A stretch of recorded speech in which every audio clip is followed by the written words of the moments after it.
Growing up in the digital age, tech has always been a big part of my life. I was raised in the world of early cell phones and remember playing Brick Breaker on my dad's original BlackBerry and Motorola Razr phones. Over the years, I've carried this perspective with me and watching devices evolve into what we have today. Some devices have impressed me more than others, but I have always loved the iPad. After using the newest generation iPad mini for about the last year now, that thing has become one of my favorite devices I've ever owned. Not only that, I think it is one of the last pieces of tech from a dying age. Bear with me here. I got my first iPad when I was around 10 years old, and I loved that thing so much that I remember the day that I got it. That's so much to the point that I've actually kept it after all these years. I still have it to this day. It was a lot further down the road that I used another iPad in college.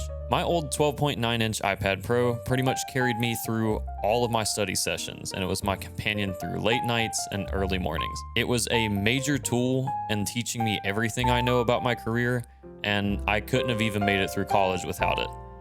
As I grew in life and got away from academia, there was a couple of things that changed for me with the iPad. I sadly found myself in a position where I was using the device I loved just less and less. It was sad that over that few-year period, I wondered more often than not if I had outgrown the iPad or what the point of even owning one was. This was so much to the point that I ended up selling and retiring from the iPad completely not long after I graduated. That was until I got the iPad mini. For all the times I ever asked myself what the iPad was even for, this thing has answered that question for me 1,000 times over. In a brief description, I would say that it's nothing short of an absolute joy and pleasure to use across multiple use cases. At its simplest, it keeps me off of my phone at home and makes the ordinary, mindless scrolls and tasks that we've all become accustomed to even more engaging. Specifically, in contrast to the larger model iPads, this thing is the perfect size for things like online shopping, relaxed, light web browsing, and even social media. I think that for a couch device, you couldn't ask for anything more. It's the perfect size, it's lightweight, and thin even with a cover. And I would argue that having the smart cover is a necessity even beyond the probably little bit of protection that it offers. Using it as a built-in stand makes this my go-to device for mobile media consumption. With its low profile, it's so small that you can fit it pretty much anywhere. It's effortless to set up, takes up barely any space, and offers a way better viewing experience than on my phone. I love using this thing to watch videos when I'm at my desk, or even using it to keep a recipe up whenever I'm cooking in the kitchen. That's not to mention this thing is also phenomenal if you're a reader too. Being about the size of a Kindle, it's lightweight and the perfect size for casual bedtime reading. Especially without the case and pencil, the mini is so light and thin that I'm able to hold it pretty much forever without any fatigue. And speaking of the pencil, this thing is a pleasure to draw on. Now, I'm self-admittedly not a very big artist, but I do use the pencil occasionally. I like using coloring book apps whenever I'm wanting, something satisfying to do. And it's super handy to be able to take, the occasional note or physically write something when I need to. One of my most used and underrated features of iPads has always been as document signers. It's so nice to be able to send myself files over email, fill them out with a pencil, and then complete them without having to print or scan anything. It's come in handy countless times now, and it's for real been a lifesaver sometimes. And if you're into gaming, iPads have improved vastly over the years, especially since my last iPad. My Legion Go is my primary handheld experience for gaming, but the iPad performs shockingly well in casual use. You can connect an Xbox controller directly to it over Bluetooth, and easily cruise through App Store games like Stardew Valley or Kingdom 2 Crowns for a couple of my favorites. There's even some classic games that have gotten ports over the last handful of years like GTA San Andreas, and those are definitely worth mentioning too. Productivity overall shockingly excels with this small thing. From personal experience, I'm a hobbyist photographer, and I love that I'm able to use Lightroom pretty much wherever with this. It's just a way better experience than it is on your phone. And it's also absolutely insane that you can run DaVinci Resolve on here for some light video editing in a pinch. With the size, this is usually the one device I take with me on vacation now, and it's fantastic for some quick editing or even file transfers. Now, there are some downsides that I've ran into in my time with the iPad mini, and it's definitely worth mentioning to kind of set some expectations. This is a small device, and small devices do have some pretty common issues. I do wish the battery life was a little bit better on this thing. Even though the standby time is definitely good, it's not fantastic from my experience, which is something I would normally expect from an Apple product. I'm still able to get about a day of fairly heavy use out of it, but if I keep it in my backpack like I usually do, it's always lower than I expect whenever I take it out.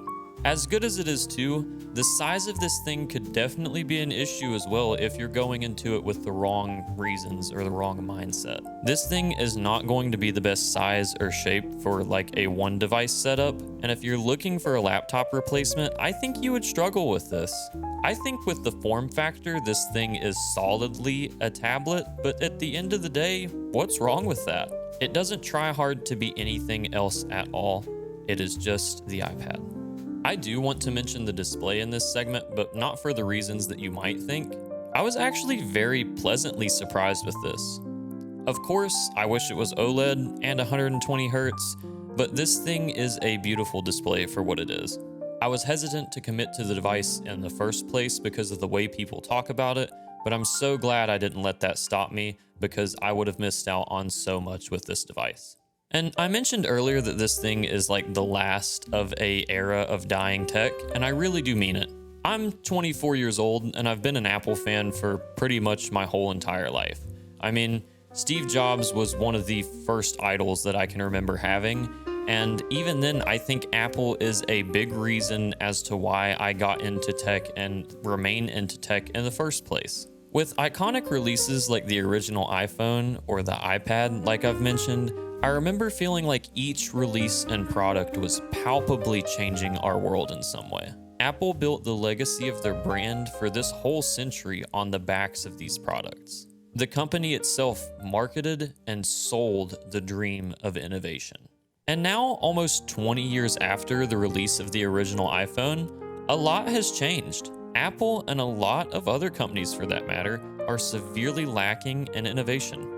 And it's a complicated topic, but as the years go by, it's becoming more and more clear that these companies that we put our money, our faith, and our whole dependence in have shifted their priorities away from us as customers and more into, quarterly profit margins. And that's a whole different topic for another day. But it's becoming ever more apparent and clear that we live in a world of inflation. Every year, our phones get larger and larger to the point where they're barely even pocketable. The tablets that we have continue to grow and creep towards laptop sizes. And even the smartwatches that we wear continue to grow and get to like Ben 10 levels. All of this while we watch these tech companies kill off admittedly niche, yet unique products like the iPhone mini. And even though I'm guilty of it as well, I think it's fascinating that while we complain at the lack of innovation, we ultimately fail to take notice and support the different or out of the ordinary products from these companies that they'll occasionally throw out. And with that, I think that's maybe the biggest lesson that the iPad mini has taught me, and part of the reason why I love it so much in the first place. In a society where we are always competing and comparing ourselves to one another, maybe bigger just isn't always better. And for the iPad mini, even though it's not the biggest, the fastest, it doesn't have the best display, that's perfectly okay. Maybe, just maybe, that's part of what makes it special in the first place. Thank you for watching.